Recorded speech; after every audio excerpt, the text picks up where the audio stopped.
chicos, ¿cómo están? Espero les haya ido súper bien en su depa de Viro.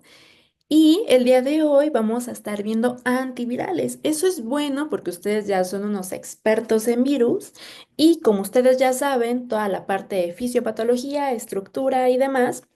En este caso, vamos a complementar esas clases, pero ahora con el tratamiento de los virus. Entonces, siento que se va a complementar súper bien con las clases que ya tuvieron. Y pues sin más que decir, vamos a empezar esta clase porque sí está un poquito larga, pero no se preocupen, como siempre vamos a hacerla más didáctica. Entonces, cualquier duda me mandan mensaje y la presentación ya está en el Drive. Entonces, vamos a iniciar con una de las infecciones que me parece súper interesante y vamos a hablar acerca del herpes. Ahora, vamos a recordar un poquito acerca de las clases que ya tuvieron para que no se les vaya a olvidar. Entonces, vamos a recordar la estructura del virus. Recuerden que tiene una envoltura, que en esta envoltura tiene unas glucoproteínas y que estas glucoproteínas son importantes porque permite la adhesión del virus a la célula que va a estar infectando. También recuerden que tiene una cápside y que en esta cápside tiene el material genético, que es un núcleo de DNA. Por lo tanto, nosotros podemos decir que el herpes es un virus de DNA. Ahora, es importante que recuerden que hay dos tipos de herpes. Tenemos el tipo 1 y el tipo 2. Se dice que el virus tipo 1 va a estar afectando de la cintura para arriba, específicamente el área de la boca. Y el tipo 2 afecta de la cintura para abajo, es decir, el área genital. Ahora, esto es lo que menciona la bibliografía. Sin embargo, por las nuevas prácticas sexuales, esto ya no es específico. Ajá. Puede que el virus del herpes tipo 2 afecte la boca, el tipo 1 su contraparte y así sucesivamente. Entonces, ¿cuál es la transmisión o cómo se va a estar transmitiendo este virus? Evidentemente, por el contacto directo con tejido mucoso o con secreciones que estén infectadas, como por ejemplo la saliva o algún otro fluido. Esto es importante porque el 80% de los pacientes son asintomáticos. ¿Qué quiere decir? Que no van a manifestar algún síntoma. Por lo tanto, no van a saber que están infectados por herpes. Y esto es malo porque van a ir contagiando a más personas van a tener el herpes y así sucesivamente. Es por eso que ustedes como médicos deben de educar a los pacientes y decirles que deben de hacer por lo menos cada 6 meses un chequeo sobre enfermedades de transmisión sexual para evitar que se estén contagiando más y más y más. Ahora, algo que también me parece importante mencionar es que cuando vean a un niño con una infección genital que te haga sospechar por herpes, eso es un signo de alerta. ¿Por qué? Porque te podría estar avisando de algún abuso sexual. Entonces, ojo, para que tengan en cuenta a los niños. Ahora, hablemos un poquito de la fisiopatología del herpes. Una vez que el herpes está en el tejido que tú prefieras, vamos a suponer que en mi epitelio de mis genitales, ¿no? El virus del herpes va a llegar a esta célula, se va a unir a ciertos receptores, se va a fusionar con mi célula que va a infectar y una vez dentro de la célula va a liberar su material genético. Habíamos dicho que es un virus de DNA. Por lo tanto, este DNA se va a convertir a RNA y este RNA, por acción de los ribosomas, va a llevar a cabo la traducción. Recuerden que la traducción es la síntesis de proteínas. Entonces va a llevar a cabo la síntesis de proteínas virales, se van a generar nuevos virus y eventualmente estos virus van a ser liberados de esta célula y van a estar afectando a más y más células. De manera general, ese es el mecanismo por el cual va a estar infectando este virus. Ahora, ¿cómo se va a ver al momento de la exploración física? La lesión característica del herpes son vesículas. Pregunta de departamental de Viro, me parece, no sé si se la hicieron, pero es muy preguntable. Pregunta de dermatología, pregunta del ENAR, ¿cuáles son las lesiones características del herpes? Las vesículas.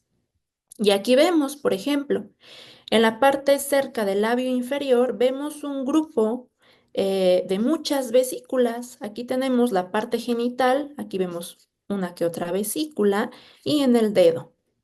Ujú. Ahora, esto es importante. ¿Por qué? Porque el virus del herpes también puede afectar a algunas neuronas. Cuando afecta a las neuronas, llega al soma y una vez en el soma de estas neuronas establece un ciclo latente. ¿Qué quiere decir que sea latente? Que va a estar inactivo.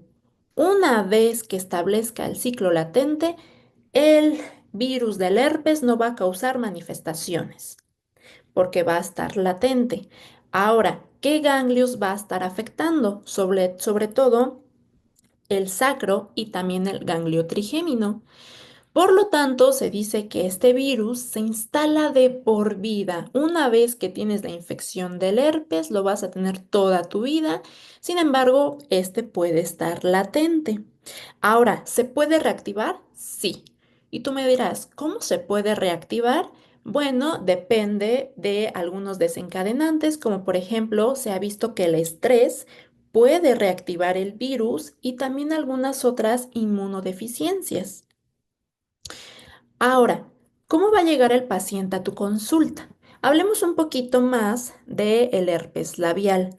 Habíamos dicho que, de acuerdo a la bibliografía, se dice que el tipo 1 se asocia mucho a el herpes de la boca. Pero yo les dije que por las nuevas prácticas sexuales, pues puede no ser específicamente el tipo 1. Ahora, este paciente puede tener síntomas podrómicos. ¿Qué son los síntomas podrómicos? Son manifestaciones que anteceden a la enfermedad. En este caso, anteceden a la aparición de vesículas. ¿Cuáles son estos síntomas podrómicos? Puede aparecer dolor, hormigueo o incluso ardor. Después de algunas 6 horas aproximadamente, empieza la aparición de vesículas eritematosas, agrupadas, que con el tiempo pueden ulcerarse. Ahora, ¿cómo tratamos este tipo de herpes? Podemos dar algunos antivirales, podemos dar orales o también podemos dar algunos otros tópicos. Específicamente puedes utilizar aciclovir o valaciclovir. Esto depende de qué tengas a la mano, ¿no? Si tienes aciclovir, lo das, si tienes valaciclovir, pues también. Ahora sí que depende de la disposición que haya en tu hospital o en tu consultorio. Ahora, habíamos dicho que también hay un herpes genital y yo les dije que la bibliografía establece que el tipo 2 se asocia principalmente al genital. Habíamos dicho que hasta el 80% de las personas son asintomáticas. Sin embargo, los que sí presentan síntomas se acompañan de síntomas podrómicos, que habíamos dicho que son aquellos que anteceden a la enfermedad. ¿Cuáles son esos? Puede haber enrojecimiento, hinchazón e incluso hormigueo. Posterior a esto, aparecen las vesículas eritematosas que se pueden ulcerar. ¿Cómo lo tratamos? De la misma manera. Podemos dar aciclovir o famciclovir, dependiendo el cual tengas en tu hospital. Ahora sí, una vez que ya tenemos claro cómo se da la enfermedad, cómo se transmite y demás, vamos a ver el tratamiento. Vamos a ver el tratamiento y el mecanismo de acción del aciclovir, que es el que les marca su temario. Pongan mucha atención. Una vez que el aciclovir llega a mi célula que está infectada, por acción de una enzima, que es la timidina sinasa, va a convertir el aciclovir N-aciclovir monofosfato. Ahora, esta enzima va a estar codificada por el propio virus. Ahora bien, este aciclovir monofosfato, por acción de otra enzima, que es la sinasa de nucleósidos o de nucleótidos, que esta enzima es codificada por la propia célula infectada, va a convertir el aciclovir monofosfato a aciclovir trifosfato. Esto es importante porque el aciclovir trifosfato va a ser la forma activa. Ahora, ¿qué va a estar haciendo? Este aciclovir va a competir por el GTP. Entonces, va a competir por este GTP y puede unirse en lugar del GTP. Eso es por un lado. Por otro lado, la DNA polimerasa puede incorporar el aciclovir trifosfato en lugar del GTP. Entonces, esta unión del aciclovir trifosfato en lugar del GTP a mi síntesis del ADN viral, pues va a afectar la síntesis del virus. Por lo tanto, se detiene la síntesis del virus y va a detener la infección del herpes. ¿Ok? Sé que puede ser un mecanismo un poco complejo y sí, si lo leen en los libros, la verdad es que al inicio te puede confundir bastante, pero creo que con esta imagen queda más claro. ¿Ok? Recuerden, el aciclovir pasa a aciclovir monofosfato por la timidina sinasa y el aciclovir monofosfato se convierte a aciclovir trifosfato, que recuerden va a estar uniéndose en lugar del GTP. Esto causa errores y detiene la síntesis viral. Y ya, esa es la acción del aciclovir. Ahora, vamos a adentrarnos un poquito en algunas otras características. Aquí ya tenemos el mecanismo de acción, ya lo vimos, ya lo entendimos. Ahora, indicación terapéutica. Ojo, el aciclovir se da cuando hay una infección activa. No es eficaz en infección latente. Evidentemente, el aciclovir se utiliza tanto para virus del herpes tipo 1 o para el virus tipo 2. También puede utilizarse para la varicela zoster o incluso para el virus del Epstein-Barr. Sin embargo, pues como estamos viendo el virus del herpes, lo que nos importa es su acción contra el mismo. Ahora, ¿qué formas farmacéuticas tenemos? Tenemos una amplia variedad. Puede ser vía oral, tópica o intravenosa. Reacciones adversas importantes puede causar nefropatía. Se ha visto que causa lesión renal aguda. ¿Por qué? Porque precipita cristales, sobre todo cuando se da a dosis altas el aciclovir. Por eso debemos de decirle al paciente que debe estar hidratado para evitar que se formen cristales. Ahora, también se asocia a neurotoxicidad, a púrpura trombocitopénica trombótica, a síntomas gastrointestinales como náusea, vómito y también eleva algunas enzimas hepáticas como son las transaminasas. Por eso debemos de tener cuidado en aquellos pacientes que tienen insuficiencia hepática. Ahora, contraindicaciones como todo fármaco si es alérgico, pues no se lo damos. Farmacocinética relevante tiene una unión a proteínas del 33%, su metabolismo es hepático y recuerden que ciertas enzimas participan para que el aciclovir lleve a cabo su acción farmacológica. Su excreción es renal y el tiempo de vida media es de 2 horas aproximadamente. Esto es una desventaja porque la tenemos que dar constantemente, dado que su tiempo de vida media es bastante cortita. Ahora, es una categoría B del embarazo y algunas interacciones farmacológicas, sobre todo con el Probenecid. ¿Por qué? Porque disminuye el aclaramiento de la ciclovir. Ojo, también no se puede dar con metrotexato y tampoco con tenofovir. ¿Por qué? Porque aumenta la concentración de aciclovir y podemos incrementar las reacciones adversas. Entonces, pregunta de departamental, mecanismo de acción, reacciones que están de rojo, sobre todo la lesión renal, y acuérdense que participan algunas enzimas para llevar a cabo su mecanismo de acción, ¿ok? Y ya, eso es con respecto al herpes. Prácticamente está muy sencillo, ya vieron que es más fácil y lo único complicado que podría ser es el mecanismo de acción, pero con que le entiendan a la imagen que les puse, ya la hicieron. Entonces, ese es el único fármaco que les pide su temario ver. Ahora, también nos pide hablar un poquito acerca de la influenza. Entonces, vamos a platicar un poquito acerca de ella. Entonces, que por cierto, vacúnense. Acuérdense que es anual. Entonces, generalidades. Recordemos la estructura de este virus. Y esto es muy importante.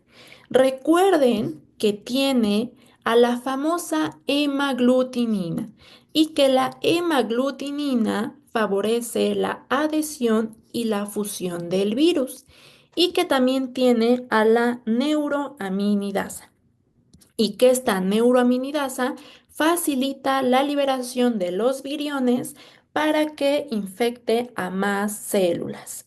Recuerden que este virus es de la familia Orthomyxoviridae y que la transmisión evidentemente es a través de gotitas respiratorias. ¿Cómo lo podemos transmitir? Estornudos o tos. Entonces, usar cubrebocas. Ahora, vamos a repasar la fisiopatología de la influenza. Ok, vamos a comenzar. En este caso, este virus se va a adherir a receptores en el epitelio que va a estar afectando, que son receptores de ácido ciálico, y se va a unir a través de la proteína que ya les había dicho, que es la hemaglutinina. Una vez que se une, va a ser internalizado mediante endocitosis. Ahora, esto es importante porque va a haber un canal iónico, que es el canal M2. Este canal va a permitir la entrada de protones a este endosoma. Esta entrada de protones va a desestabilizar el núcleo del virus y va a permitir la liberación de segmentos del RNA al citoplasma. A su vez, una vez que se libera el ARN al citoplasma, se va a transportar al núcleo. Una vez en el núcleo, la ARN polimerasa, como ustedes ya saben, va a transcribir este ARN al ARN mensajero. Y listo. Una vez que es esto, se exporta el ARN mensajero y algunas proteínas estructurales, como lo es la hemaglutinina, la neuraminidasa e incluso el canal M2, se van a estar traduciendo en el retículo endoplásmico. Después se lleva a cabo el ensamblaje y demás, y una vez que ya quedó listo mi virión, pues van a brotar de esta célula huésped la neuraminidasa que les había comentado, rompe los enlaces que hay entre el virus y entre los receptores del ácido ciálico, y esto va a permitir la liberación de los viriones y la infección de más células. De manera general y de manera más sencilla, esta es la forma del ciclo que lleva a cabo la influenza. Y como ustedes ya saben, las proteínas aquí importantes es la neuroaminidasa y la hemaglutinina. Sin ellas, pues no se llevaría a cabo este ciclo de este virus. Ahora, una vez que ya entendimos y repasamos el ciclo de este virus, ahora sí vamos a recordar un poquito de la clínica. Recuerden que estos pacientes, la mayoría, van a ser asintomáticos, aproximadamente un 75%. Hay algunos otros que no van a ser asintomáticos y que van a presentar de forma repentina, de forma súbita, fiebre. Es una fiebre muy alta, Puede estar acompañado de escalofríos, cefalea, artralgias, mialgias y bueno, lo que es malestar general. Aquí lo importante y lo que me imagino que sus doctores de Viro les hicieron énfasis es que el inicio de estos síntomas es repentino, es brusco y lo más característico es la fiebre alta. Ahora, ¿cómo hacemos el diagnóstico de la influenza? Puede ser por PCR o por una prueba rápida de antígenos. El tratamiento, la mayoría es autolimitada. ¿Qué quiere decir? Que se quita solo. Y por lo tanto, solo damos tratamiento sintomático. ¿Qué quiere decir que sea sintomático? Damos tratamiento para los síntomas. Si tiene fiebre, podemos dar un paracetamol. Si tiene malestar general, ¿no? Eso quiere decir que sea sintomático. Tratamos las manifestaciones que pueden ser pues incómodas para el paciente. Sin embargo, también podemos utilizar antivirales, como que antivirales como el oseltamivir o el baloxavir. Ahora, ojo, no se recomienda usar amantadina, aunque en su temario lo ponen como tratamiento para la influenza, no sé por qué se los ponen, porque la amantadina ya no se usa. Ahorita vamos a ver por qué ya no se usa, pero bueno, vamos a explicar por qué. Entonces, esa es la parte clínica de la influenza y recuerden que hay una vacuna anual y ya saben que la vacuna se da porque pues hay mutaciones de los virus y ya saben, todo el show. Ahora, vamos ahora sí con el tratamiento. Aquí tenemos los tres fármacos que les pide su temario y el mecanismo de acción de cada uno. En el caso del oseltamivir, este va a estar bloqueando a la neuroaminidasa. Recuerden que la neuroaminidasa rompía estos enlaces con el receptor de ácido ciálico y permitía la liberación del virión. En este caso, si el oseltamivir bloquea la neuraminidasa, ya no se desprenden los viriones y por lo tanto ya no infecta a las otras células. Ahora, también tenemos a la amantadina. En este caso, la amantadina bloquea la entrada de protones al núcleo. Por lo tanto, ya no va a haber la liberación del material genético. Si ya no se libera el material genético, ya no tenemos cómo transcribir y traducir, entonces su ciclo se detiene. En el caso del baloxavir, va a estar bloqueando a la RNA polimerasa. Por lo tanto, ya no va a haber transcripción y por lo tanto el ciclo se detiene. Entonces, vean, son muy fáciles los mecanismos de acción y ahora sí, vamos a ver cada uno de ellos. Vamos a iniciar con el más famoso, que es el oseltamivir. Recuerden, el oseltamivir inhibe a la neuraminidasa y por lo tanto el virión ya no se libera y ya no infecta a más células. Ahora, ¿cuándo lo vamos a estar dando? Podemos darlo para tratamiento de la influenza o como profilaxis. Tenemos vía oral y las reacciones adversas, la verdad es que son muy sencillas y muy generales. Síntomas gastrointestinales como náusea o vómito y también cefalea. Igual, súper generales, no se las van a preguntar. Contraindicaciones, si es alérgico. Y la farmacocinética relevante es que el oseltamivir es un profármaco. El metabolito activo es carboxilato de oseltamivir, que no creo que se los pregunten, pero se los pongo por si acaso. La excreción es renal y el tiempo de vida media es corta, de 1 a 3 horas. Ahora, interacciones con acetaminofén, con amantadina, que ya no la deben de dar, con probenecid. ¿Por qué? Porque el probenecid aumenta la exposición a oseltamivir, que quiere decir que incrementa el tiempo de vida media. Y tampoco se recomienda dar con anticoagulantes como lo es la warfarina. Ahora, esta es una categoría C del embarazo, por lo tanto, si la paciente está embarazada, ténganlo en cuenta porque es categoría C. Ahora, ¿por qué se puede dar resistencia a este antiviral? Si hay mutaciones en la neuroaminidasa, puede generar resistencia, entonces el oseltamivir ya no va a funcionar.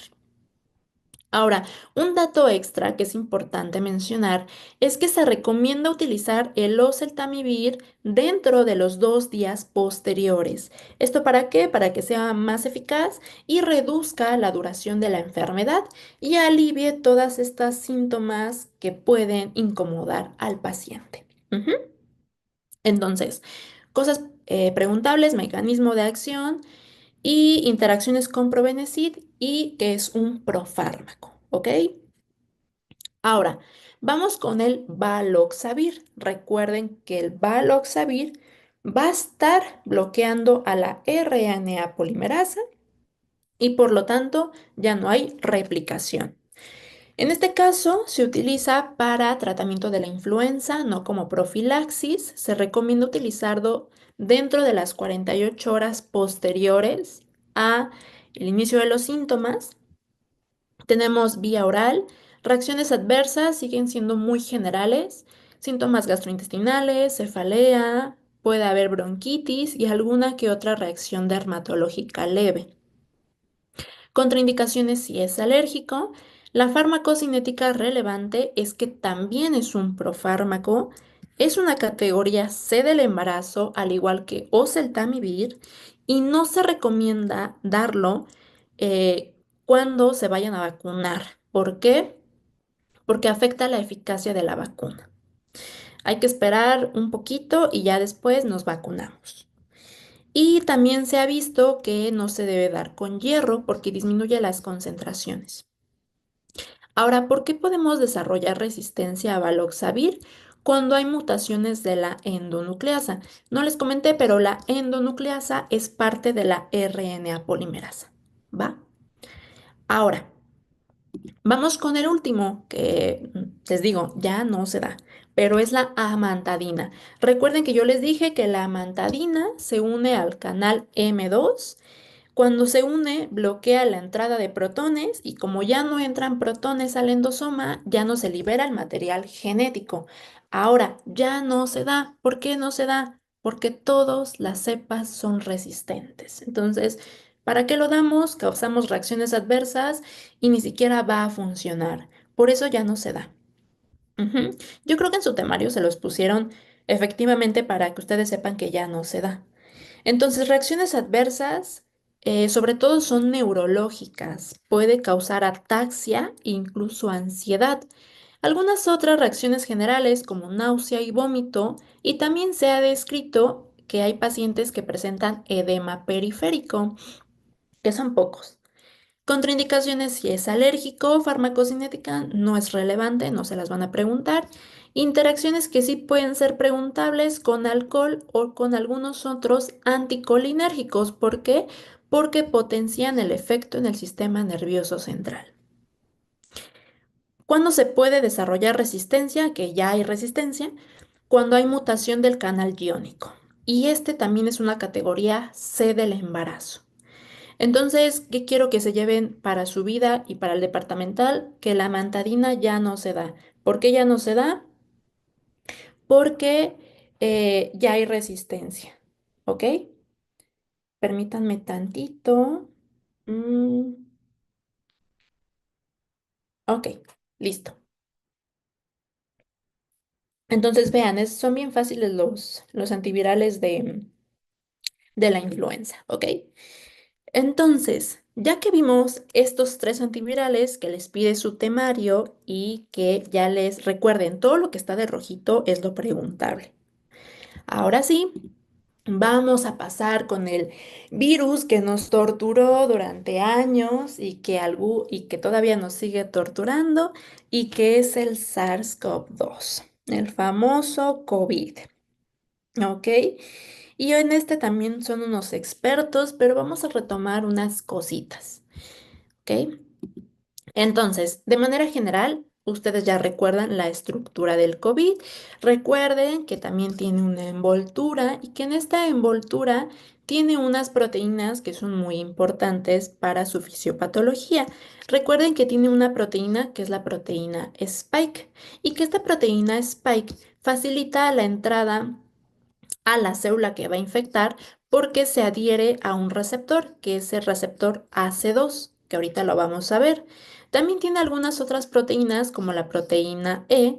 Recuerden que es un virus de RNA y bueno, algunas otras más.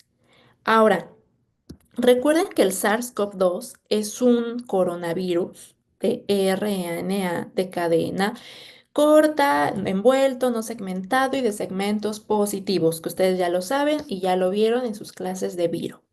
Ahora, la transmisión, que siempre la preguntan en en integración básico clínico, ¿no? ¿Cómo se transmite el COVID? Pues bueno, puede ser por gotitas respiratorias como estornudos o tos o por partículas de aerosol, también por algunos fomites. Entonces, por eso se decía que debíamos usar cubrebocas. Ahora, ahí esta es una imagen bien bonita que encontré, que se ve este virus, este SARS-CoV-2 de manera más grande. Vean, se ve bien bonito. Aquí tenemos a las proteínas y pues se las puse porque aquí esta imagen representa todas las mutaciones que ha tenido este virus. Recuerden que los virus mutan constantemente, entonces es muy bonita. Aprécienla. Ay, no, qué bonita. Ok, bueno. Ahora vamos a hablar acerca de la fisiopatología del COVID, del SARS-CoV-2. Recuerden que el SARS-CoV-2 se va a unir a los receptores, se une a las células humanas que vaya a infectar a través de la proteína Spike, ¿ok? Y que va a estar uniéndose al receptor AC2. Recuerden que es la enzima convertidora de angiotensina 2. Entonces, esto va a estar pasando en las células epiteliales, evidentemente de las vías respiratorias, pero no solamente de eso, también puede pasar en corazón y otros órganos. Y una vez que se une, pues también va a requerir la ayuda de una proteasa, que es esta proteasa que vemos aquí, y esta proteasa ayuda y facilita la fusión del virus con la membrana celular y una vez que se fusiona, entra el material genético, se lleva a cabo el ciclo de replicación, se generan nuevos virus, salen y infectan a más y más células, ¿no? Entonces, esto es importante porque este receptor no solamente se expresa en el epitelio respiratorio, también puede expresarse en corazón y en algunos otros órganos. Entonces, esto es importante porque o bueno, se vio que a los pacientes que les daba COVID, SARS-CoV-2, generaban una respuesta inmunológica bastante desregulada. Evidentemente se activaba el sistema inmune para tratar de controlar la infección y cómo lo hacía liberando citocinas como el TNF-alfa, la interleucina 1, la interleucina 6, que ustedes ya saben que son citocinas inflamatorias. Y pues esto ocasionaba evidentemente una respuesta inflamatoria, pero se veía que en algunos pacientes esta respuesta era muchísima, a lo que se le conoce como tormenta de citocinas. Y esta tormenta de citocinas en ciertos pacientes causaba insuficiencia de órganos e incluso la muerte. Por eso, pues, mucha gente falleció lamentablemente en esta pandemia por esta famosa tormenta de citocinas. La inflamación era tan grande que causaba insuficiencia en los órganos y la gente se moría. ¿Ok? Y aquí vean, ¿no? Vemos las etapas del COVID y vemos que a mayor es la etapa, ¿no? A más grave es la enfermedad, pues la inflamación es mayor. Y bueno, ustedes ya son expertos en la clínica de este SARS-CoV-2 y ustedes ya saben que el periodo de incubación es de 2 a 14 días aproximadamente, que hay algunos pacientes que son asintomáticos y los que no, pues presentan fiebre, tos, disnea, pérdida del olfato y del gusto, que fue pues muy común en los pacientes que les dieron COVID. Incluso si a ustedes les dio COVID, pues a lo mejor pues presentaron algunas de estas manifestaciones, malestar general, fiebre, ya saben, lo que involucra el malestar general e incluso diarrea. Por eso hubo un tiempo donde muchas personas acabaron con el papel de baño. Pero bueno, el diagnóstico del COVID, ustedes saben que puede ser mediante prueba de PCR o por una prueba rápida de antígenos. Y el tratamiento, pues depende. Ustedes saben que de acuerdo a la guía de práctica clínica, depende de acuerdo a la gravedad de esta infección. Evidentemente, si es leve, pues damos tratamiento sintomático. Recuerden que el tratamiento sintomático es tratar las manifestaciones como dolor, fiebre o tos. Ujú. Y pues obviamente medidas generales, lavado de manos, uso de cubrebocas y ya. Ahora, en el caso de etapas más graves de este COVID, pues podemos dar algunos antivirales como Nirmatrelvir con ritonavir, Remdesivir, y bueno, si no tenemos estos, tenemos alternativas como Molnupiravir. Ujú. Entonces, vamos a explicar todos estos de aquí. Entonces, vamos a empezar con Remdesivir. Estos nombres parecen trabalenguas, pero bueno. El Remdesivir, que es el que tenemos aquí, va a inhibir a la RNA polimerasa. Como va a inhibir a la RNA polimerasa, evidentemente ya no hay replicación y por lo tanto se detiene el ciclo del SARS-CoV-2. ¿Ok? Es bien fácil su mecanismo de acción. Entonces, la indicación terapéutica, evidentemente, para el tratamiento del SARS-CoV-2, fíjense que las formas farmacéuticas tenemos intravenosa, lo cual nos puede limitar un poquito, y reacciones adversas importantes se ha asociado con lesión hepática. Es por eso que debemos de pedir pruebas de función hepática antes de darlo. Puede causar bradicardia, que quiere decir que mi corazón lata más despacio. E incluso puede aparecer reacciones de hipersensibilidad, sobre todo si el paciente es alérgico. Entonces, contraindicaciones, si es alérgico, si tiene insuficiencia renal, sobre todo si la tasa de filtración glomerular es menos de 30, y también insuficiencia hepática. ¿Por qué? Porque habíamos dicho que puede causar lesión hepática. Este también es un profármaco y el tiempo de vida media también es cortito, de 1 hora. La categoría del embarazo es D, entonces, ojo. Y las interacciones importantes es con la cloroquina y con la hidroxicloroquina. ¿Por qué? Porque hay evidencia in vitro de que reduce el metabolito activo de remdesivir, por lo tanto, pues su acción farmacológica disminuye. ¿Ok?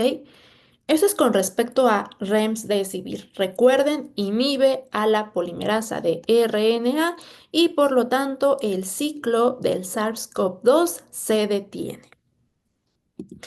Ahora, vamos con otro fármaco y este puede que su mecanismo de acción sea un poco confuso, pero vamos a entenderlo con esta imagen y es el molnupiravir.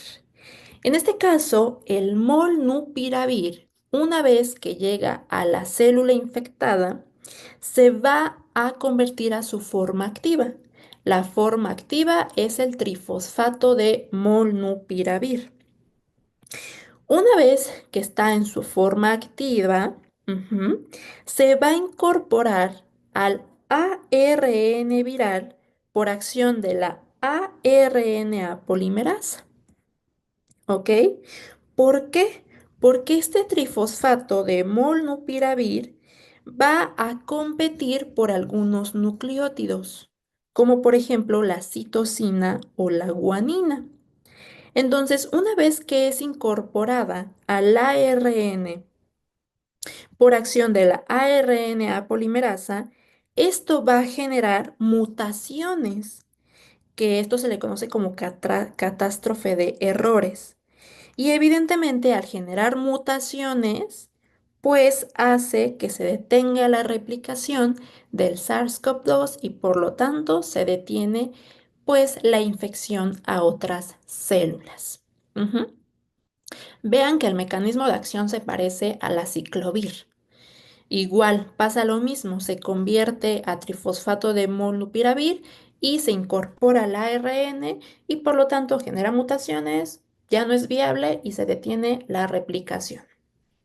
Así, de más o menos sencillo es el mecanismo de acción de molnupiravir. Ahora, indicaciones terapéuticas, pues para SARS-CoV-2. Y las reacciones adversas, la verdad es que pues la mayoría son muy generales, como diarrea, náusea, mareo, puede generar urticaria en algunas personas y se ha descrito sobre todo reacciones de hipersensibilidad.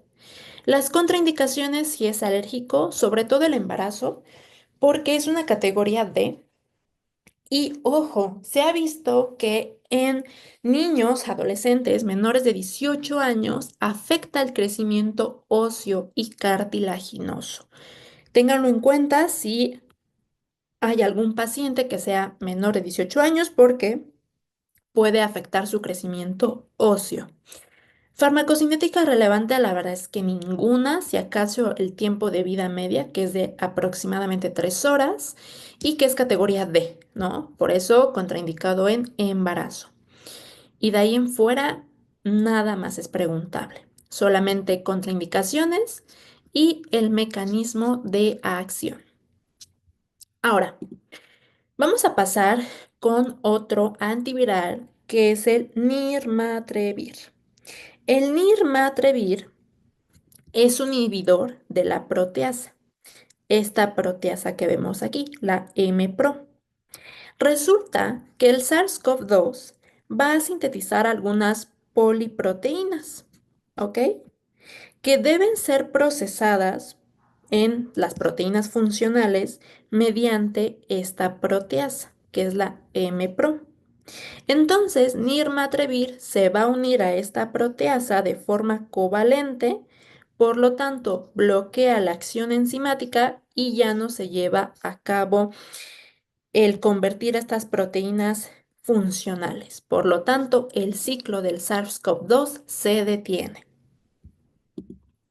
Aquí tenemos el mecanismo de acción y resulta que el nirmatrelvir no se da solo, se da en conjunto con ritonavir, que se le conoce como Paxlovid.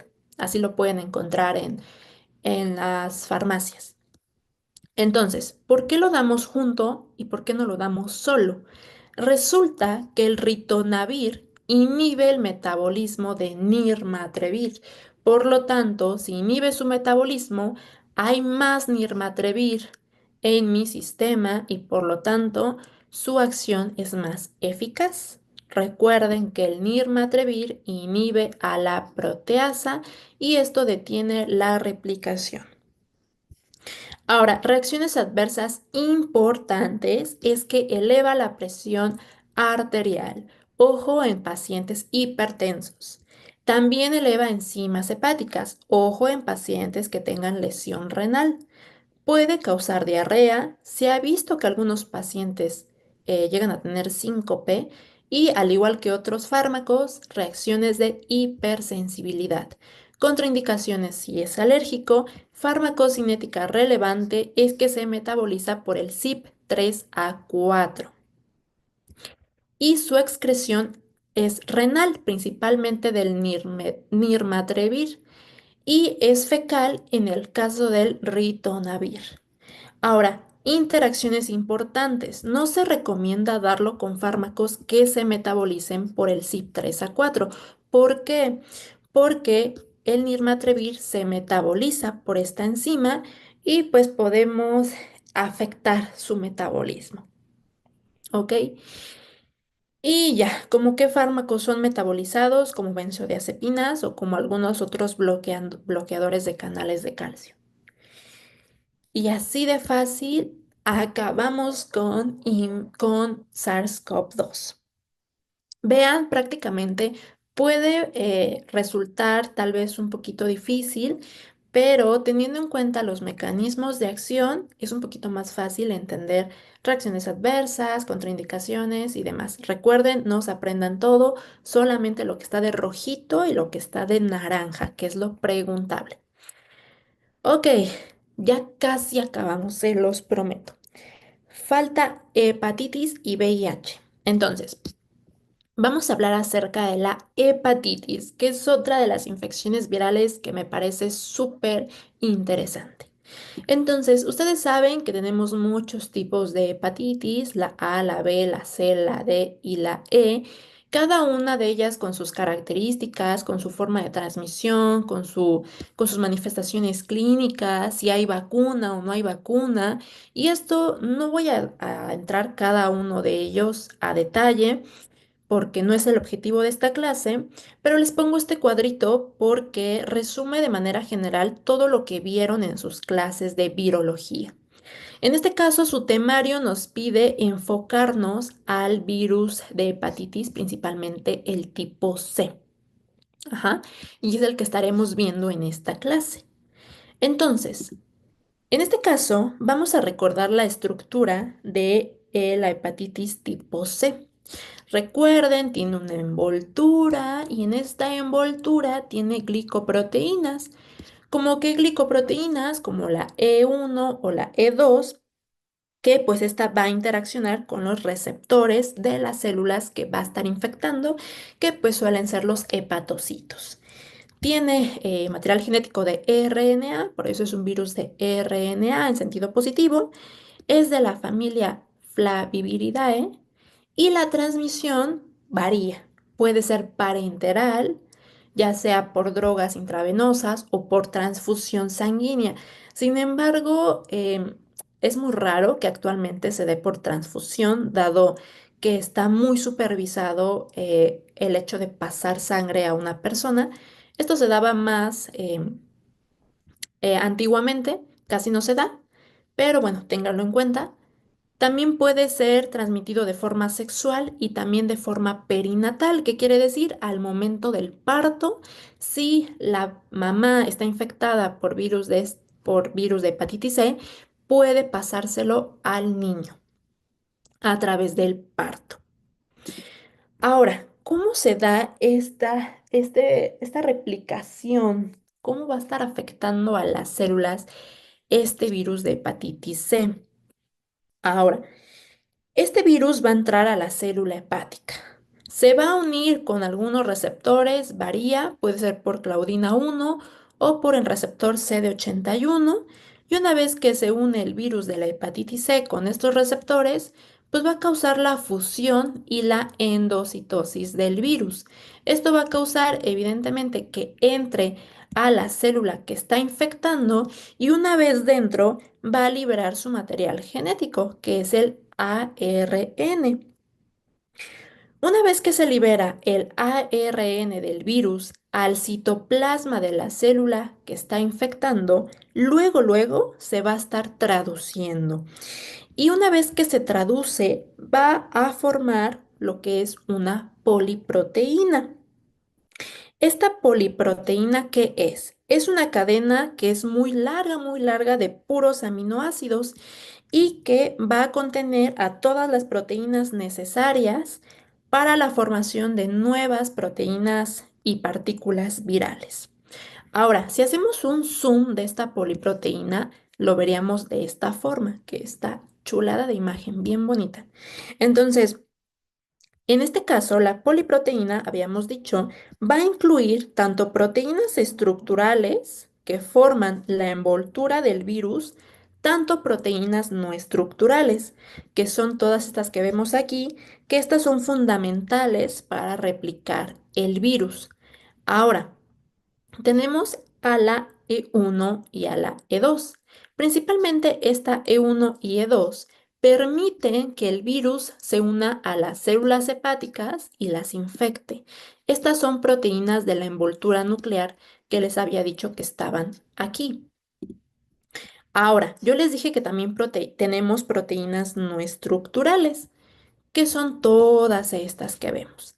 La NS4A, la NS2, la NS3, la NS4B y las que son importantes, la NS5A y la NS5B. ¿Por qué son importantes? Resulta que la NS5A que vemos aquí está implicada en la regulación de la replicación viral y también se ha visto que tiene papel en la evasión de la respuesta inmunológica. En su contraparte, la NS5B es la RNA polimerasa responsable de la replicación del virus. Y eso también se relaciona con algunos fármacos que vamos a ver. Ahora, una vez que ya se llevó a cabo todo este show de la traducción y demás, ahora sí, el virus sale de la célula y empieza a infectar a más hepatocitos. Ahora, una vez que ya quedó claro cómo se lleva a cabo la fisiopatología de esta infección, ahora sí, vamos a recordar la clínica de la hepatitis tipo C. En este caso, el periodo de incubación es de 2 semanas e incluso hasta 6 meses. Ahora, aquí cursa con dos, ¿cómo se diría? Dos etapas, un curso agudo y un curso crónico. En la parte aguda, prácticamente el 80% son asintomáticos, pero la parte restante puede ser sintomática. Lo más característico es que el paciente presente ictericia, que quiere decir que se vea amarillo. También presenta dolor en el cuadrante superior derecho, que es donde se encuentra el hígado. Puede haber hepatomegalia, que quiere decir que el hígado crece de tamaño, y pues acompañado de malestar general como fiebre o también mialgias o artralgias. Esa es la parte aguda. Ahora, la mayoría, que es el 80%, que son asintomáticos, pueden evolucionar a la etapa crónica. ¿Por qué evolucionan a la parte crónica? Porque no hay síntomas, porque no saben que tienen o que están infectados. Entonces, cuando llegan a la parte crónica, pueden presentar cirrosis. Hasta el 25% de los pacientes presentan cirrosis. ¿Esto es malo? Sí es malo, porque habíamos dicho que la mayoría es asintomático. Entonces, pues ojo ahí. Ahora, ¿cómo es el objetivo de la clase? Vamos a ver el tratamiento de la hepatitis. Y aquí les traigo una de las mnemotecnias muy bonitas, que es la única mnemotecnia que les tengo para antivirales, de ahí en fuera ya no hay, y es la de preso. Con esta mnemotecnia de preso vamos a recordar los antivirales que se dan para hepatitis. P del interferón pegilado, R de ribavirina, E de Elbasvir, S de Cimeprivir y O de Sofosbuvir. Ahora, en temarios anteriores de años pasados sí les ponían Cimeprivir. No sé por qué en este nuevo temario no les pusieron Cimeprivir. Por eso se los puse de negro. Los que sí les pusieron son estos cuatro más. Entonces, vamos a iniciar con ribavirina. Y es que estos mecanismos sí son un tanto complejos, pero se los hice de una forma más didáctica para que no haya problemas. ¿Ok? Entonces, antes de entrar, espérenme porque creo que me llegó un paquete. Entonces, tómense 5 minutos y regresamos para ver los antivirales. ¿Ok? Espérenme 5 minutitos.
Listo, chicos, ya andan por aquí. Ok, espero hayan ido a despejarse un poquito porque todavía nos falta un poquito, pero ya casi acabamos. Entonces, retomando, habíamos dicho que con esta mnemotecnia de preso vamos a recordar el tratamiento para hepatitis, ¿ok? Ahora, vamos a iniciar con ribavirina. Pongan atención. En este caso, ribavirina, cuando llega a la célula infectada, va a convertirse por acción de algunas enzimas a ribavirina monofosfato. A su vez, después de que se convierte a ribavirina monofosfato, se convierte a ribavirina trifosfato, que va a ser la parte activa. En este caso, ribavirina va a estar uniéndose al material genético y va a competir por algunos otros, pues, que son parte del ARN, como por ejemplo la guanosina o la adenosina, y una vez que se une al material genético, pues va a causar errores en la replicación y también causa la terminación prematura de la cadena. A su vez, la ribavirina inhibe a una enzima, que es la inosina monofosfato, y esta enzima es clave para la síntesis del GTP. A su vez, la ribavirina también estimula la respuesta inmunológica, modula la producción de algunas citocinas y promueve que el sistema inmune las esté atacando. Entonces, como ven, ribavirina tiene múltiples mecanismos de acción. Por un lado, activa la respuesta inmunológica y por otro lado, interviene en el material genético, causando errores en la replicación y terminación prematura de la cadena y por lo tanto el ciclo se detiene. Entonces, por eso en su temario les llega a poner que ribavirina tiene múltiples mecanismos de acción, que son los que ya acabamos de ver. Ahora, indicaciones terapéuticas para hepatitis C. Reacciones adversas importantes es que se asocia a anemia hemolítica. Algunas otras se han descrito como que las personas son más lábiles emocionalmente y algunos otros más generales como fatiga, fiebre o cefalea. Ahora, ojo, pregunta de departamental, la ribavirina es una categoría X del embarazo, por lo tanto está contraindicado darlo en embarazo y también cuidado en pacientes que tengan insuficiencia renal. La farmacocinética, la verdad es que no se las van a preguntar, lo que sí quiero hacer énfasis es que el tiempo de vida media es cortito. Ahora, interacciones no se recomienda dar de manera conjunta con otros antivirales como cimeprivir o como sofosbuvir, ¿ok? Entonces, ¿qué quiero que se lleven? Que entiendan bien el mecanismo de acción de ribavirina y la categoría X del embarazo. Ahora, vamos con otro que, en mi opinión, su mecanismo de acción está bien curioso y es el interferón pegilado. Ahora, ¿qué es lo que va a estar haciendo este interferón pegilado? En este caso, aquí lo vemos, es esta bolita azul que está aquí. Este se va a unir a receptores, pues, de interferón. ¿Cuáles receptores? Ya sea el tipo 1 o el tipo 2. Entonces se va a unir a estos receptores que van a estar en la superficie de los hepatocitos. Una vez que se une, va a activar una vía, que es una vía muy importante, que es la vía JAK-STAT, que esta me parece que la ven en inmunología. Una vez que se activa, pues desencadena una cascada de eventos. En esta cascada de eventos, lo que más destaca es la activación de la expresión de genes antivirales. ¿Qué genes antivirales? Tenemos, por ejemplo, a la 2,5-oligoadenilato sintetasa o a la proteína quinasa activada por RNA. Entonces, esto es crucial. ¿Por qué? Porque desempeñan un papel muy importante en la inhibición de la replicación viral. Ahora, esto no es todo. También el interferón promueve la actividad de células T citotóxicas. Entonces, al igual que ribavirina, también favorece la respuesta inmunológica y por un lado inhibimos la replicación viral y también potenciamos el efecto haciendo que las células citotóxicas estén atacando a este virus. ¿Ok? Así, de manera sencilla, este es el mecanismo de acción. Y me parece que enseñárselos en este esquema es muchísimo más fácil y didáctico que leerlo en, por ejemplo, en el Golan o en el Goodman. ¿Ok? Entonces, el interferón pegilado, aquí ya tenemos el mecanismo de acción, resulta que también puede ser utilizado para hepatitis B o para hepatitis C. La administración, aquí no tenemos vía oral, puede ser intramuscular o subcutánea. Las reacciones adversas preguntables y importantes es que se ha visto que causa efectos hematológicos, como cuáles se ha visto que causa leucopenia o trombocitopenia. Recuerden que la trombocitopenia es la disminución de plaquetas. También puede causar alopecia, alguno que otro dolor muscular y también se asocia a irritación, sobre todo a los lugares en los cuales está siendo administrado. Esta es una categoría C del embarazo. Está contraindicado darlo en pacientes que tengan insuficiencia hepática y en aquellos que tengan trastornos psiquiátricos graves, porque también se ha asociado a alteraciones psiquiátricas. La farmacocinética no se las van a preguntar, no es relevante. Interacciones que sí son preguntables es que no se recomienda darlo con ribavirina. ¿Por qué? Porque aumenta el efecto tóxico de la ribavirina.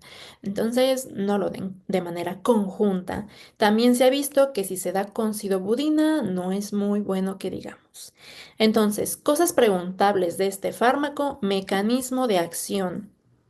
La otra, reacciones adversas, ¿ok? Y de ahí en fuera, tal vez interacciones. Ahora, ok, vamos con otros antivirales. Sé que esta imagen no es muy bonita, pero representa muy bien el mecanismo de acción. Vamos a revisar, en este caso, a los inhibidores de la polimerasa NS5A. ¿Cuál es? El Basvir. En este caso, el Basvir va a inhibir a la NS5A. Por eso es importante lo que vimos al inicio. Recuerden que esta es una proteína que está aquí, más vale, vamos a recordar. La vimos en este lado. Recuerden, NS5A es una proteína no estructural, ¿ok? Entonces, al inhibir esta proteína no estructural, va a interferir con la replicación viral y también con el ensamblaje del virus, por lo tanto, se detiene. Ahora, aquí sí tenemos vía oral, reacciones adversas preguntables y que sí son importantes, es que es hepatotóxico, incrementa las concentraciones de transaminasas y también de bilirrubina. Por lo tanto, deben de tener mucho cuidado en aquellos pacientes que tienen insuficiencia hepática. El metabolismo se da de forma hepática por los citocromos, específicamente el CYP3A4. Es una categoría D del embarazo y las interacciones que son importantes es que no lo debemos de dar con fármacos que sean inductores del CYP3A4. ¿Por qué? Porque ya vimos que se metaboliza por esta enzima. Entonces, si damos un inductor del CYP3A4, pues provocamos que se metabolice más rápido el Basvir y por lo tanto disminuye su concentración. Y tampoco se recomienda darlo con su contraparte, aquellos que sean inhibidores del CYP3A4. ¿Por qué? Porque incrementamos la concentración de el Basvir, ¿no? Recuerden la clase de farmacocinética del primer bloque. Ahora, esto es importante y es que el Basvir debe de darse en combinación con Grasoprevir. Ahora, vamos con el último y es con sofosbuvir. Sofosbuvir va a inhibir a la proteína no estructural NS5B. Ya habíamos dicho que NS5B es la RNA polimerasa. Ahora, Reacciones adversas que son preguntables y que son importantes es que se ha visto que hay riesgo de reactivación del virus del herpes tipo B. Si la paciente está infectada con virus del tipo B, puede reactivarlo. También se ha asociado a afectaciones hematológicas, sobre todo a anemia y a neutropenia. Puede haber prurito, incluso rash y algunas otras reacciones de hipersensibilidad. Contraindicaciones también. Tengan mucho cuidado en aquellos pacientes que tengan alteraciones hepáticas. Esta es una categoría B del embarazo, por lo tanto es un poquito más amigable.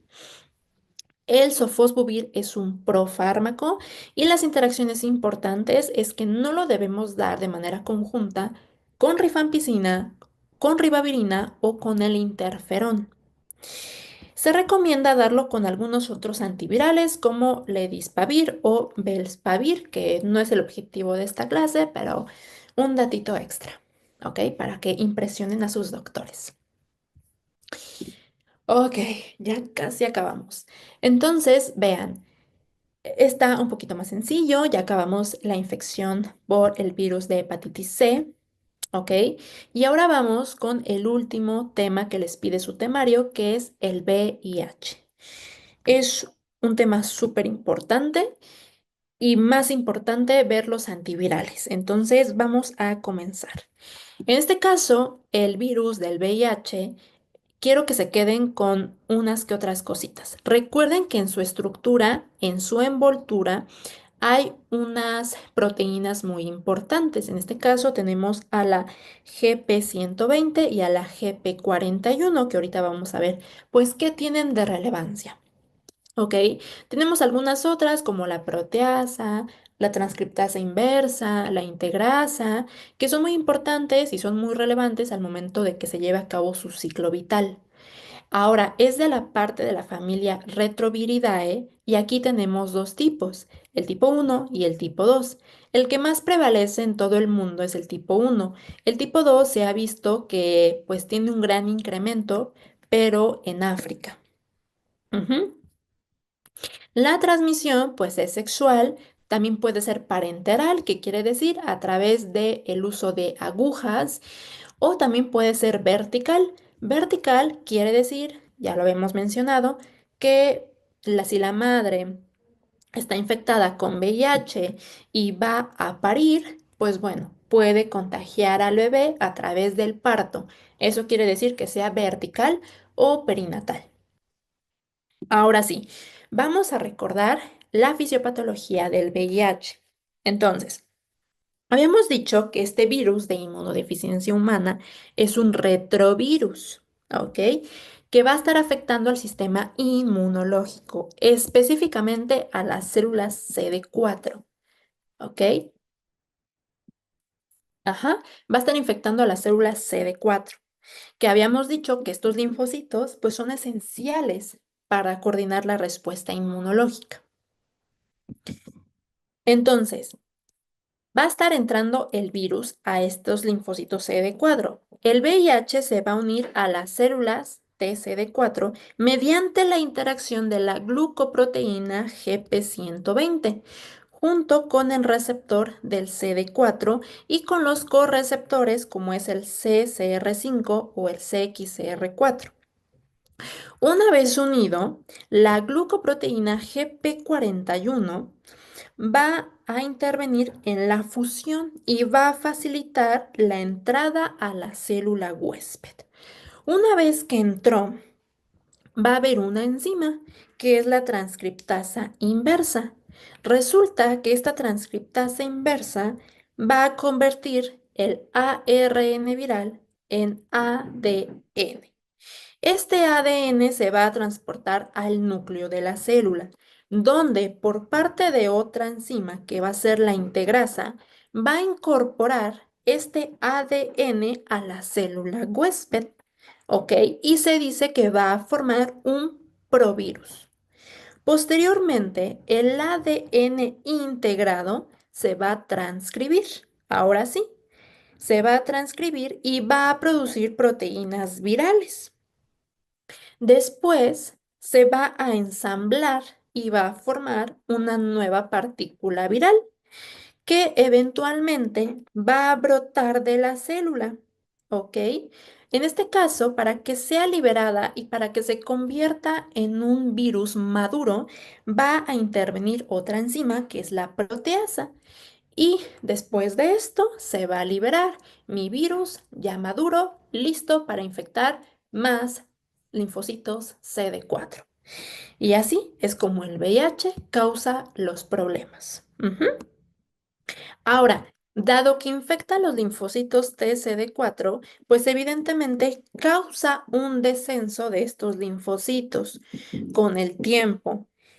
Y bueno, ustedes ya saben que tras transcurrir muchísimo tiempo, resulta en una inmunodepresión verdaderamente impresionante y que esto es muy característico del SIDA, que es una de las etapas que vamos a ver.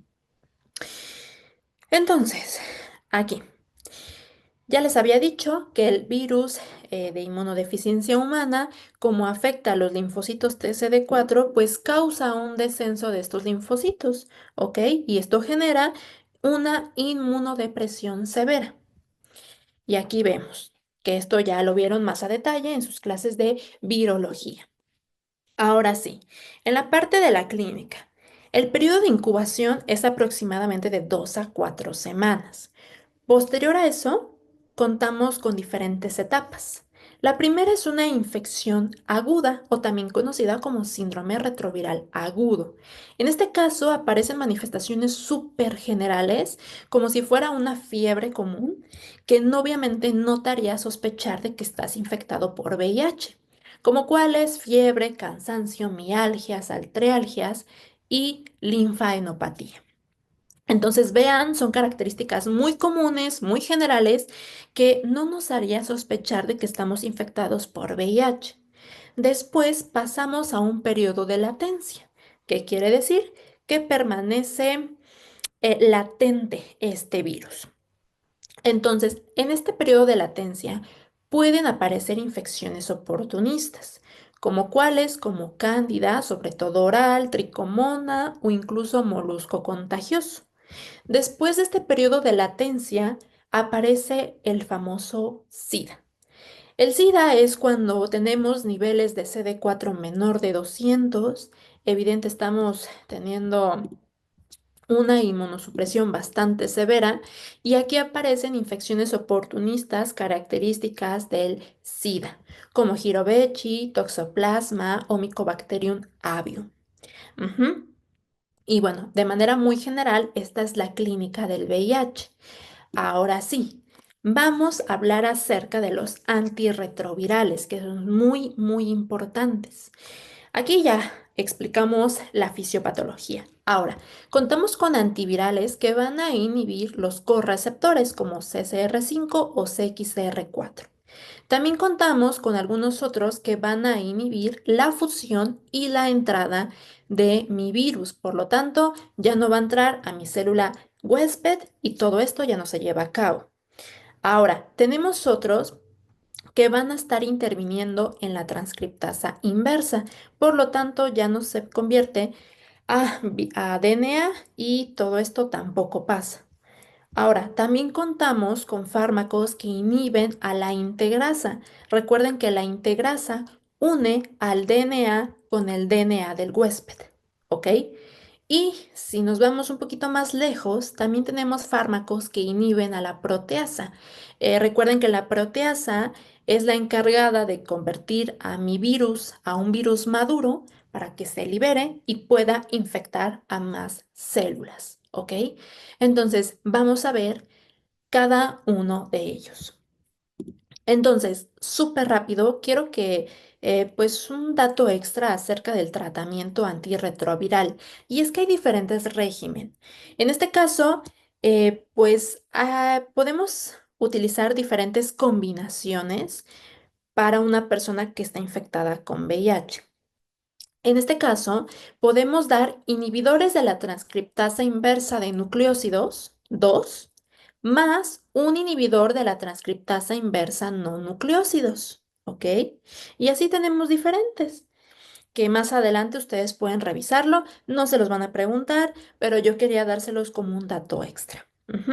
Yo sé que estos nombres parecen súper complicados, pero los vamos a ver, ¿ok? También podemos dar inhibidores de la transcriptasa inversa de nucleósidos más un inhibidor de la proteasa o más un inhibidor de la integrasa o bien un inhibidor de la transcriptasa inversa no nucleósidos más un inhibidor de la integrasa. Entonces, ojo, no se los van a preguntar, pero me parece importante que sí lo vayan teniendo en cuenta. Ujú. Y bueno, ahora sí, vamos a iniciar con los primeros, que son los inhibidores de la transcriptasa inversa, ¿ok? Y son los nucleósidos. En este caso, los inhibidores de la transcriptasa inversa nucleósidos van a actuar de la siguiente manera. Vamos a hacer un super zoom y pongan atención. En este caso, estos fármacos son análogos estructurales de nucleósidos, de ahí el nombre. ¿Qué nucleósidos? Como adenosina, como guanosina, timidina y demás. Ahora, ¿qué va a pasar? La transcriptasa inversa va a utilizar estos nucleósidos y los va a incorporar a la cadena de DNA. Ahora, una vez que son incorporados a la cadena de DNA, va a alterar la cadena y va a detener la síntesis del ADN. Entonces, vean, estos fármacos actúan como los nucleósidos. Por eso se dice que son análogos. Y una vez que son integrados al ADN, pues causan un deterioro de la cadena y por lo tanto la síntesis se detiene.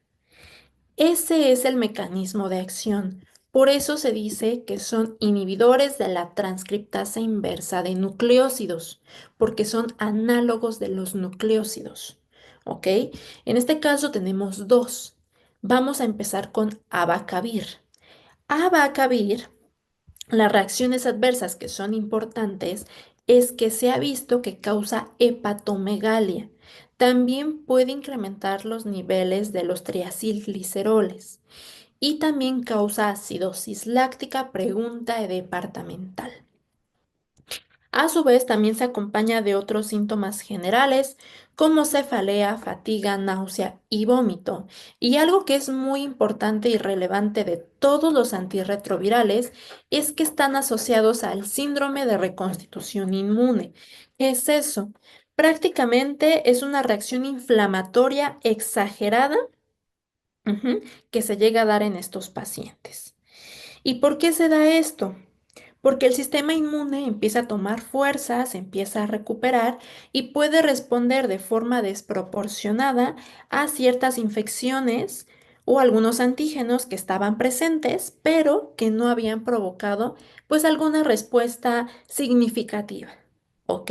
Eso es el síndrome de reconstitución inmune y está presente en todos los antirretrovirales. Ahora, contraindicaciones preguntables, insuficiencia hepática, ¿por qué? Por el riesgo de hepatomegalia. Ahora, se ha visto últimamente que aquellos pacientes que tienen el alelo HLA-B5701 se asocian a más riesgo de reacciones de hipersensibilidad e incluso a la muerte. Ahora, farmacocinética que es relevante es que el metabolismo es hepático, sobre todo por una enzima que es la alcohol deshidrogenasa y también por el metabolismo de fase 2 que es la fase de glucoronidación. La absorción nos afecta por alimentos y tiene una unión del 50% a proteínas. Y es una categoría C del embarazo. Ahora, hablemos del otro inhibidor de la transcriptasa inversa de nucleósido, y es la sidobudina. En este caso, las reacciones adversas sí varían un poquito.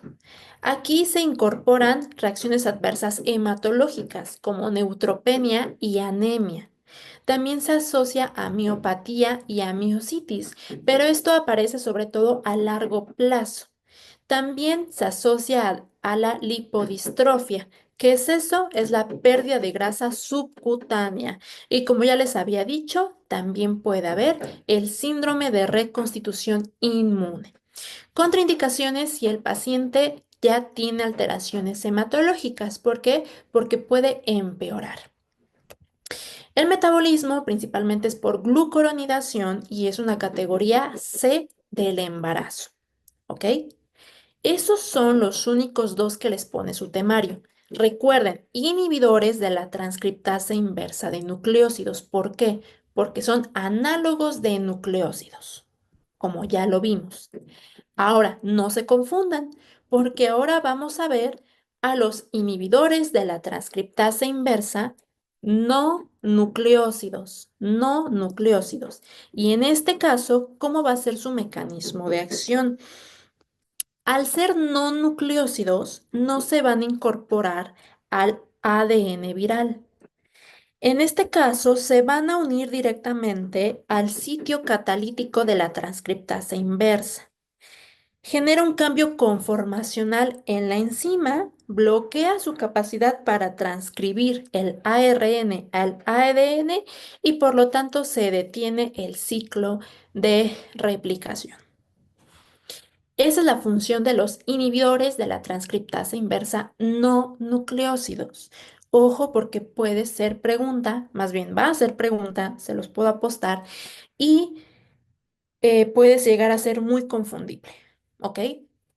Entonces recuerden, estos no se incorporan al ADN, sino que van directamente con la transcriptasa inversa y detienen su capacidad. Ahora, reacciones adversas importantes es que también se asocia con alteraciones hematológicas. Ajá. Y también con síndrome de reconstitución inmune. Son muy parecidas las reacciones adversas. Ahora, contraindicaciones si es alérgico y la farmacocinética relevante. Se ve, bueno, se ha visto que la absorción se mejora y es mejor cuando lo tomamos con alimentos grasos. Sin embargo, pues esto puede incrementar las reacciones adversas. La unión a proteínas es a 99%, tiene una unión a proteínas bastante grande. La excreción es renal y fecal, sobre todo fecal, el 90%. El restante sí es renal. Las interacciones, no se debe de dar de manera conjunta con el Vasvir o con Grasoprevir. ¿Ok? Muy bien.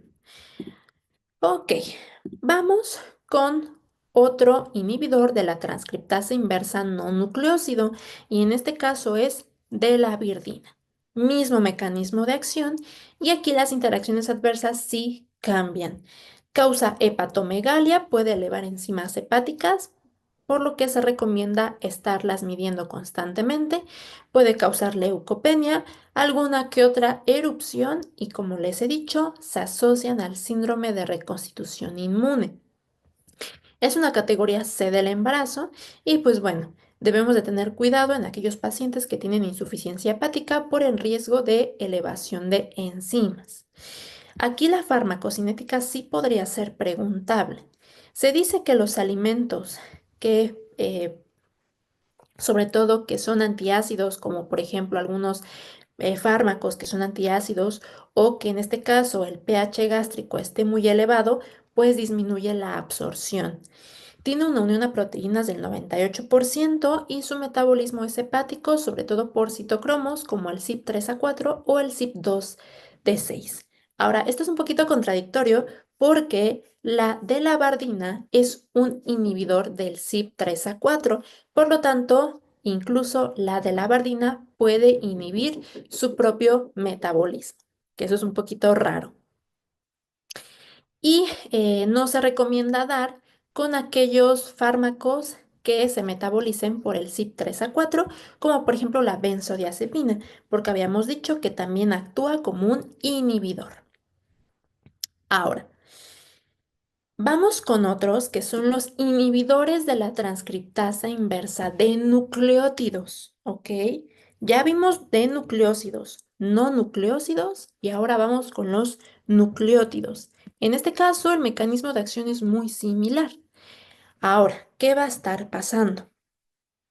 En este caso, los fármacos son muy similares a los nucleótidos que forman el ADN. En este caso específicamente, tenofovir es un análogo de adenosina monofosfato. Entonces, la transcriptasa inversa la va a incorporar a la cadena del ADN, se detiene el crecimiento y por lo tanto todo esto ya no sucede. ¿Ok? Entonces, esto provoca una terminación prematura de la cadena y se bloquea la síntesis del ADN. En este caso, solamente tenemos uno, que es el tenofovir. El tenofovir se asocia a muchas reacciones adversas y muchas de estas son preguntables. Se asocia con disfunción renal, disminución de la densidad mineral ósea. Por lo tanto, hay riesgo de osteopenia y de osteoporosis. Debemos de tener cuidado en personas que sean mayores y que evidentemente pues ya estén en alguna fase de osteopenia. Recuerden que la osteopenia es una fase previa a la osteoporosis. Ahora, se asocia también con acidosis láctica, sin embargo, es muy raro, pero bueno, debemos de tenerla en cuenta. También eleva enzimas hepáticas, por lo que debemos de tener cuidado con aquellos pacientes que tienen insuficiencia hepática y algunas otras alteraciones generales como náusea, vómito o diarrea. Es una categoría B del embarazo, por lo tanto es un poquito más amigable y manejable. Y las contraindicaciones, pues sí, es alérgico y alteraciones renales o hepáticas, sobre todo por las reacciones adversas. Este es un profármaco y la absorción es mejorada con los alimentos. No se recomienda dar con fármacos nefrotóxicos porque potenciamos el riesgo de disfunción renal y tampoco se recomienda dar con algunos antiepilépticos como lo es la fenitoína. Y listo, de esta manera acabamos todos los inhibidores de la transcriptasa inversa. Ahora, quiero hacer aquí un paréntesis. Sé que los nombres de por sí son bien raros y son bien difíciles a veces de recordar. Aquí yo no les tengo una mnemotecnia, lamentablemente, pero lo que sí les puedo decir es que lo preguntable es que sepan cuáles son los nucleótidos, o sea, cuáles son los fármacos de inhibidores de la transcriptasa inversa nucleótidos, cuáles son los no nucleósidos y cuáles son los nucleósidos, porque eso es lo preguntable. Te pueden decir, la acidobudina pertenece a los inhibidores de la transcriptasa inversa, A, nucleósidos, B, no nucleósidos o C, nucleótidos. Eso es lo preguntable. Y tú ya sabes que la acidobudina es de nucleósidos. Sé que parece todo un súper revoltijo, pero créanme, eso es lo que preguntan. Ujú. Y una que otra reacción adversa. Entonces no se les olvide cuáles son aquellos que pertenecen a los nucleósidos, no nucleósidos y a los nucleótidos. ¿Va? Ok, ya casi acabamos. Vamos con los inhibidores de la proteasa. Recuerden que yo les dije que la proteasa es una enzima que es muy importante para que pasemos de un virus inmaduro a un virus maduro y por lo tanto este virus maduro pueda ir a infectar a más y más células. Evidentemente, si bloqueamos esta enzima, el virus queda inmaduro y ya no puede ir a infectar más células. Ese es el mecanismo de acción. Ahora, ¿cuáles tenemos? Tenemos al atazanavir. Ya vimos el mecanismo de acción, inhibe a la proteasa y por lo tanto se quedan con viriones inmaduros. Las reacciones adversas, que sí son preguntables, pues puede causar hiperbilirrubinemia. También está asociada con nefrolitiasis y colelitiasis. Recuerden que la nefrolitiasis son pues piedritas en el riñón y la colelitiasis son piedritas en vesícula biliar. También está asociada a hiperglucemia, como ya vimos, puede aparecer síndrome de reconstitución inmune, puede incrementar el sangrado y también se asocia a una redistribución de grasa. Contraindicaciones, insuficiencia renal. Ujú. Es una categoría B del embarazo Y su farmacocinética, que es importante, es que su absorción es mejorada cuando se da con alimentos. Su metabolismo es hepático. Se describe en la bibliografía que es un inhibidor moderado del CYP3A4. Entonces tengamos cuidado con aquellos fármacos que se metabolicen con este citocromo. Ujú. Y listo, ¿ok? Ahora, también tenemos otro inhibidor de la proteasa. En este caso tenemos a lopinavir. Las reacciones adversas sí cambian y cambian drásticamente. Este lopinavir se asocia con hipercolesterolemia. Es hepatotóxico, por lo tanto, tienen que monitorear las enzimas hepáticas y deben de tener cuidado en aquellos pacientes que tienen insuficiencia hepática. También se asocia a hiperglucemia. Prolonga el intervalo QT.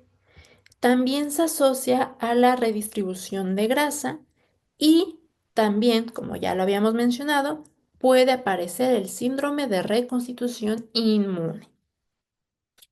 Al igual que el otro, también es un inhibidor moderado del citocromo 3A4, por lo tanto debemos de tener cuidado con los fármacos que se metabolicen por ese citocromo.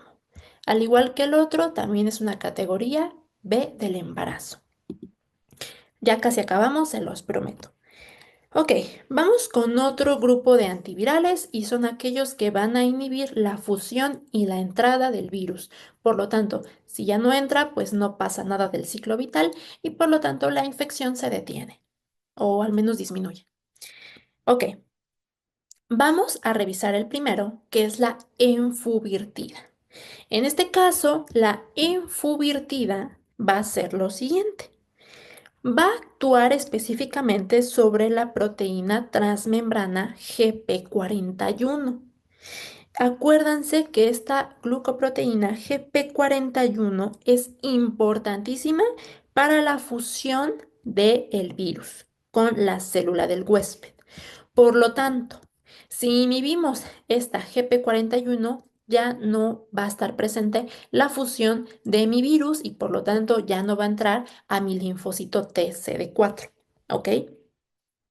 La administración que tenemos no hay oral, es subcutánea y esto se explica con las reacciones adversas. Si es subcutánea, pues puede aparecer irritación en la piel en donde estemos inyectando este antirretroviral.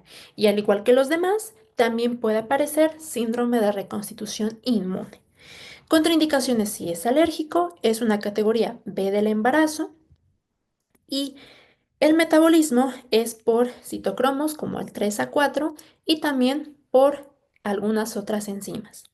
Ujú. Ahora, esto es importante porque también tenemos otro antirretroviral que inhibe la fusión y entrada. Sin embargo, su mecanismo de acción es totalmente diferente. En este caso hablamos del Maraviroc.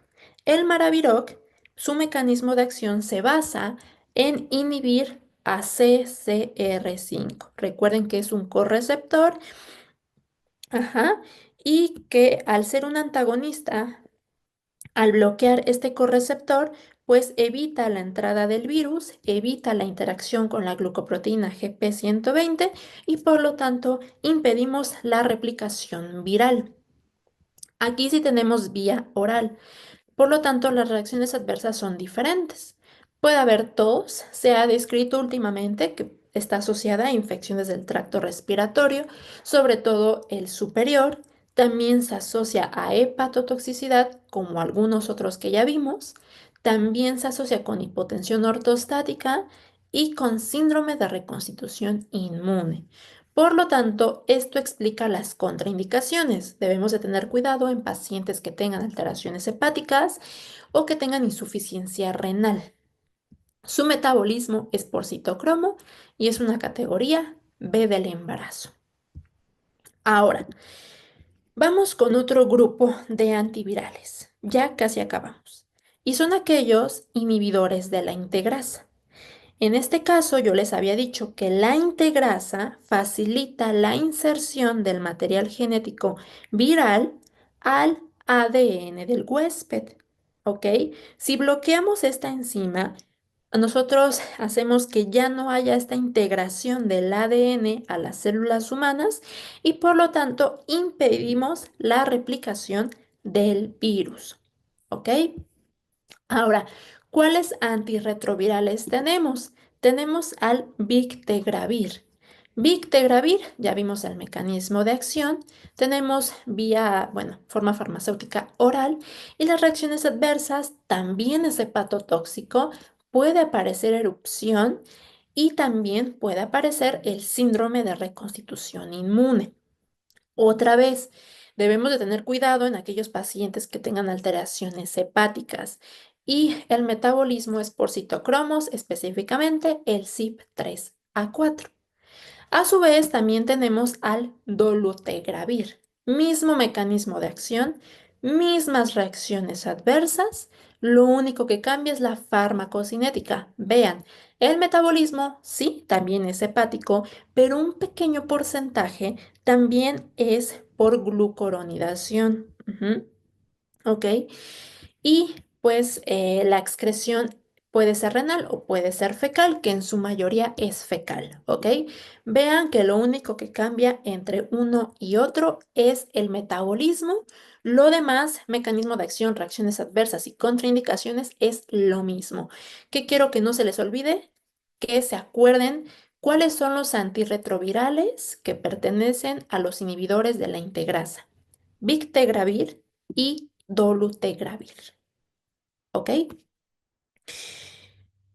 Oh, y listo. Pensé que no lo íbamos a lograr. Yo sé que está bien pesada la clase, pero era necesario ver todos estos fármacos. Vean, ya acabamos de ver todos estos y vamos súper adelantados. Entonces, me parece que solamente faltan tres temas y acabamos. Yo creo que acabamos muchísimo más antes de hasta del mega repaso. Entonces, tips, tips que no quiero que se les olviden. Yo sé que son muchos antivirales, sobre todo en VIH, son demasiados y sí, yo lo sé, yo les sufrí cuando estaba aprendiéndome estos. Pero, ¿qué es lo que me di cuenta?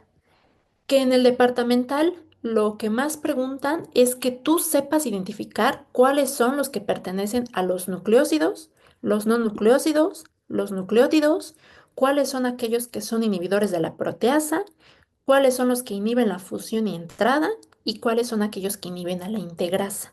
Entonces, acuérdate bien de ellos, a qué familia pertenecen. Acuérdate del mecanismo de acción y acuérdate de algunas otras reacciones adversas que te hice énfasis. Aplica para los demás también. Ujú. Entonces, ya acabamos antivirales, ya pueden descansar y pues sería todo por el día de hoy. Si tienen alguna pregunta, pueden mandarme mensaje. Y este sábado me parece que vemos contractibilidad cardíaca, ¿ok? Entonces, pues ya chicos, sería todo. Si hay preguntas, me avisan, ¿ok? Bye, descansen.